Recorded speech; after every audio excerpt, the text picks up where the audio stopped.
لیکن آپ ان کے نظام کی ڈٹائی دیکھیں جس کی نشاندہی کرنے کے لیے میں آپ کو آج انگیج کر رہا ہوں. ایران کے سسٹم کی ڈٹائی کو بھی ایکسپوز کرنا ہے نا.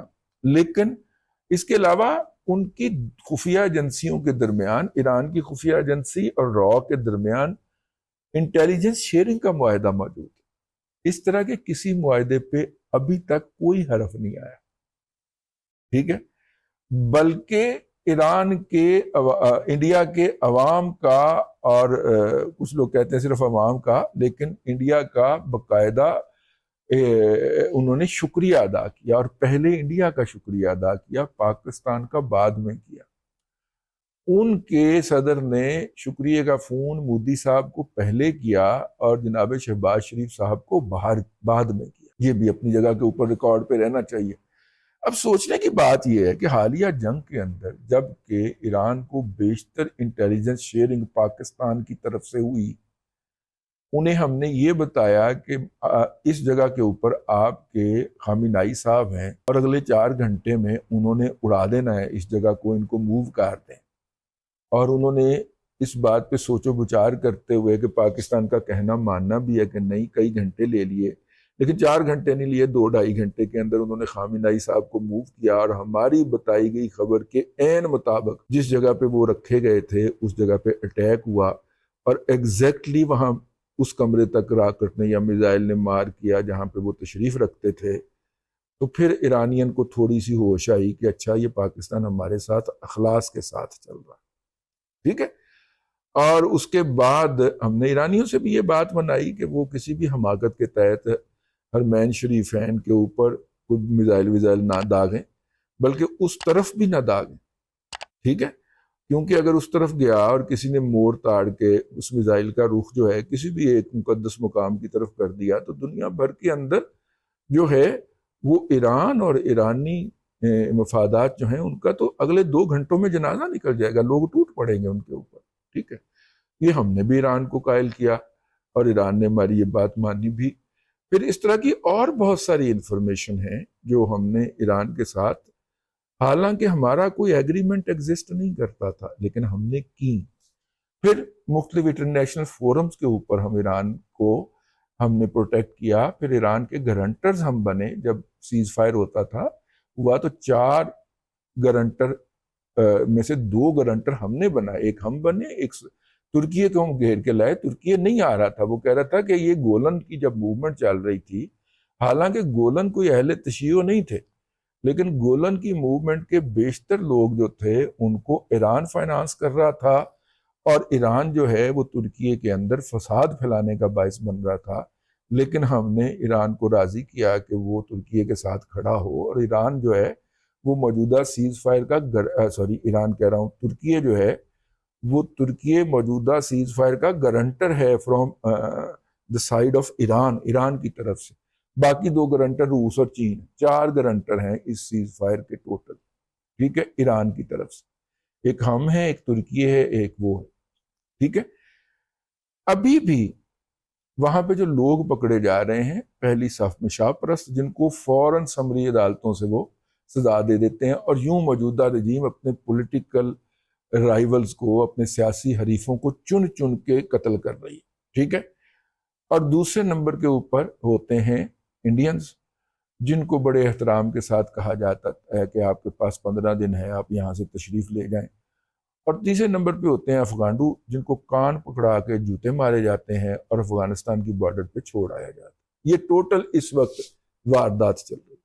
لیکن سرکاری طور پہ اس حوالے سے ایران کی طرف سے کوئی ایسی موو جو ہے وہ نظر نہیں آ رہی جس سے پتہ چلتا ہو کہ جو ایران کے انڈیا کے ساتھ جو کارڈیل ریلیشن انقلاب اسلام کے بعد قائم ہوئے ہیں ان کے اندر کوئی حرف آیا ہو. آل پاکستان شیعہ پارٹی 1914 میں بنی تھی، 1914 میں، اور جب بی جے پی کی حکومت آئی 1912 کے اندر تو انہوں نے اپنے آپ کو بی جے پی میں ضم کر لی.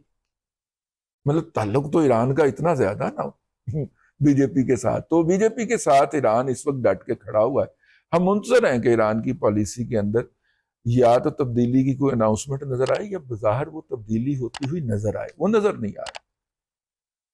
مشہد سے پہلی فلائٹ جنگ کے بعد چل کے کراچی بعد میں پہنچی ہے، اس سے پہلے ان کی 3 فلائٹیں بمبئی اور دلی گئی ہیں پاکستان کے اوپر سے گزر کے، ٹھیک ہے۔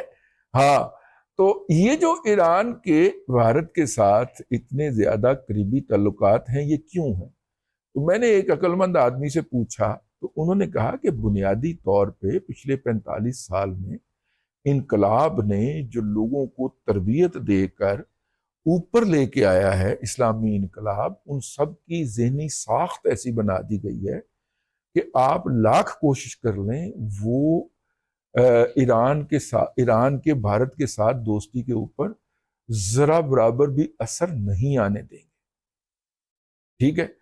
جس طرح پاکستان سے بہت سارے انقلابی بھاگ کے چھپنے کے لیے افغانستان کو تو ایک اچھی جگہ سمجھ سکتے ہیں، لیکن وہ افغانستان کو مستقل قیام کی جگہ نہیں بنا سکتے۔ ایتھے تے اسلام پسند جڑے لمبیاں لمبیاں داڑیاں تے بڑے بڑے پگڑ رکھ کے افغانستان کے اندر بیٹھے ہوئے ہیں، وہ خود اپنے بچوں کو یورپ میں جا کے سیٹل کرتے ہیں یا بھارت میں جا کے سیٹل کرتے ہیں، تو ایرانی کیسے جو ہے، وہ جو ایران کی پوری ایک نسل ہے، ایک مائنڈ سیٹ ہے، بالکل اسی طرح جس طرح کے اپنا چین والے رو پڑے کہ ہم جو ہیں وہ کوئی پروجیکٹ کرنا چاہتے ہیں تو آپ کی جو بیوروکریسی ہے وہ اس کے راستے کی سب سے بڑی رکاوٹ بن جاتی ہے۔ یہ وہی بیوروکریسی ہے یہ یورپ اور امریکہ سے اور خاص طور پہ برطانیہ سے وظائف کے اوپر جا کر پڑھ کے کئی سال قیام کر کے ذہن سازی کر کے واپس لوٹی ہے۔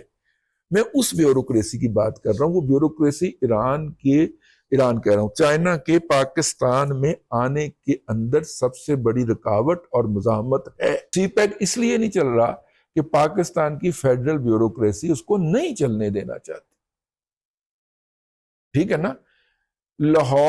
ایران پاکستان کے ریلوے ٹریک کی اپ گریڈیشن تاکہ اس پہ 180 کلومیٹر یا 240 کلومیٹر کی رفتار سے ٹرین چل سکے، اس کے لیے جو ہے پہلے تو پروجیکٹ ہی ایگزیجریٹڈ بنایا گیا، 12 ارب ڈالر تک لے گئے اس کو، ٹھیک ہے۔ اور جب اس کو کھینچ تان کے 6-7 ارب ڈالر پہ لائے تو وہ بیوروکریسی اس کو آگے نہیں بڑھنے دے رہی۔ سال ہو گیا ہے، شہباز شریف صاحب نے پی ڈی ایم کی گورنمنٹ کے اندر اس کو کیا تھا، اب وہ اس کو آگے نہیں بڑھنے دے رہے۔ کیا ہے؟ مائنڈ سیٹ ہے یہاں کے پورے سٹیٹ کرافٹ کا، پاکستان کے بعین ہی ایران کے اندر بھی ایک مائنڈ سیٹ ایگزسٹ کرتا ہے، ان کی فوج کے اندر ایک مائنڈ سیٹ ہے، ان کی مشترکہ مشقیں بھارت کے ساتھ ہے، ٹھیک ہے۔ بھارت اور انڈیا کی فوجی مشترکہ مشقوں کے ساتھ مجھے وہ ایک پنجابی کا محاورہ ہے واہیات، لیکن میری بہنوں بیٹیوں نے برداشت کرنا، ٹھیک ہے، لیکن نہیں دیتے یار، چھوڑو، ٹھیک ہے، وہ بڑا فٹ بیٹھتا ہے۔ پر ایران اور بھارت اگر مشترکہ فوجی مشقیں کریں گے تو اس میں سے برآمد کیا ہوگا؟ دونوں راج کے نالائق فورسز ہیں اور دونوں کا 1 پوائنٹ ایجنڈا ہے کہ اپنے لوگوں کو کیسے رگڑنا ہے، ان کو کیسے قتل کرنا ہے، نہتے لوگوں کو بیڑا گرک کیسے کرنا ہے۔ اور دونوں فوجوں کا ایک ہی اشر ہوا ہے اور ایک ہی وقت میں ہوا ہے کہ جیسے ہی ان کا سامنا پیشہ ور آدمی سے بیٹھ گیا، پروفیشنل سولجر سے پڑ گیا، رگڑے گئے دونوں، لیٹ ہو گئے پہلے، ٹھیک ہے۔ اب انڈین فوج تو اپنی سول قیادت کو قصوروار قرار دیتی ہے۔ اب یہ دیکھیں، یہ ہو سکتا ہے یہ بھی ملا کو قصوروار قرار دے دیں کہ کالی ٹوپی رکھ کے آگیا ایسے انہیں سا بیڑا گرک کر دیتا، ہو سکتا ممکنات میں سے۔ تو بہرحال ایران کو آپ سونے کا نوالہ بھی کھلا لیں، اور میں یہ کسی فرقہ پرست یا اس حوالے سے محبت اور لو سے نفرت سے نہیں کہہ رہا، لیکن اس کا جو سٹیٹ کرافٹ ہے اس کی نوعیت ایسی ہے کہ وہ اپنے آپ کو بھارت کے ساتھ کمیونیکیٹ کرتے ہوئے زیادہ ایزی محسوس کرتا ہے، اور پاکستان کے ساتھ اپنے آپ کو رکھتے ہوئے یا پاکستان کے ساتھ چلتے ہوئے وہ اپنے آپ کو ان ایزی فیل کرتا ہے۔ پاکستان کو وہ خمس وصول کرنے کے لیے قبول کر سکتا ہے، پاکستان میں اس خمس کا 10-15% لگا کے فرقہ وارانہ دہشت گردی کروانے کے لیے بھی وہ ایزی محسوس کر سکتا ہے، لیکن پاکستان کے ساتھ کوئی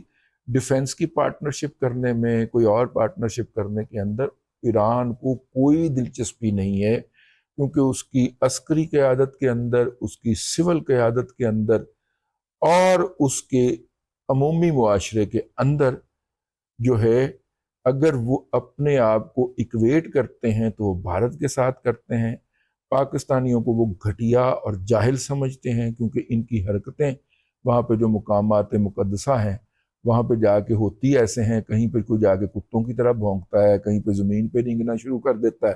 تو جب آپ جا کے اس طرح کی احمقانہ حرکتیں فرمائیں گے تو وہ آپ کو گھٹیا ہی سمجھیں گے۔ تو ایرانی پاکستانی زائرین جو بھی جاتے ہیں وہاں پہ ان کو سامنے رکھ کے پاکستان کو اپنے برابر کا نہیں سمجھتے۔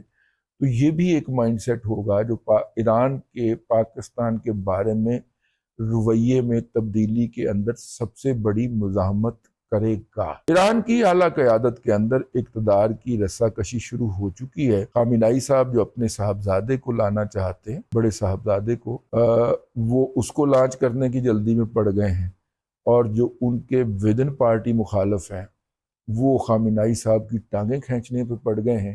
کل جو ایک اور آیت اللہ صاحب جو ہیں، 2 ہی آیت اللہ ہوتے ہیں، 2 یا 3، ایک دوسرے آیت اللہ صاحب نے ٹرمپ کے قتل کا فتویٰ جاری کر دیا۔ اب اس کا مطلب کیا ہے؟ اس کا مطلب یہ ہے کہ خامنہئی صاحب کے زیر اہتمام حکومت کے اگر امریکہ کے ساتھ کوئی معاملات سیٹ ہونے لگے ہیں تو ان کے اوپر کڑوچ پھیر دیا جائے، اس کے اوپر خود کش حملہ کر دیا جائے، اور یہ خود کش مولوی صاحب نے کر دیا ہے، ٹھیک ہے، اس ملا نے کر دیا ہے، اس کو پتہ ہے۔ تو یہ گیم کیا ہے؟ گیم بیسیکلی خامنہئی کے ہاتھ سے پاور کو کھینچنا ہے۔ تو ان کی آپس میں اقتدار کی رسا کشی چل پڑی ہے۔ اب وہ جو خامنہئی صاحب وہ جو آیت اللہ صاحب نے کیا ہے، آیت اللہ عظمیٰ ہے میرا خیال وہ، تو ان کو پھانسی بھی نہیں دی جا سکتی، ایران کا آئین یہ کہتا ہے، ان کو لٹکایا بھی نہیں جا سکتا، تو اب خامنہئی صاحب کرے تو کریں کیا، ٹھیک ہے نا؟ ہاں، تو یہ ہے بہرحال صورتحال جو میری اب تک کی آبزرویشن ہے۔ ہو سکتا ہے مستقبل میں کوئی ایسی ڈیولپمنٹ ہو کہ میں اپنی اس رائے پہ نظر ثانی کر پاؤں۔ فی الحال تو میری یہی رائے بن رہی ہے کہ وہاں کا اسٹیٹ کرافٹ جو ہے وہ پاکستان کے ساتھ کسی بھی نارمل ریلیشن کی بحالی کے اندر سب سے بڑی رکاوٹ ہے۔ اب تک کے لیے اتنا ہی، اگلے ولاگ کے اندر پھر حاضری ہوگی۔ اللہ تبارک و تعالیٰ آپ کو آسانیاں عطا کرے اور آسانیاں خلق خدا میں تقسیم کرنے کی توفیق عطا کرے۔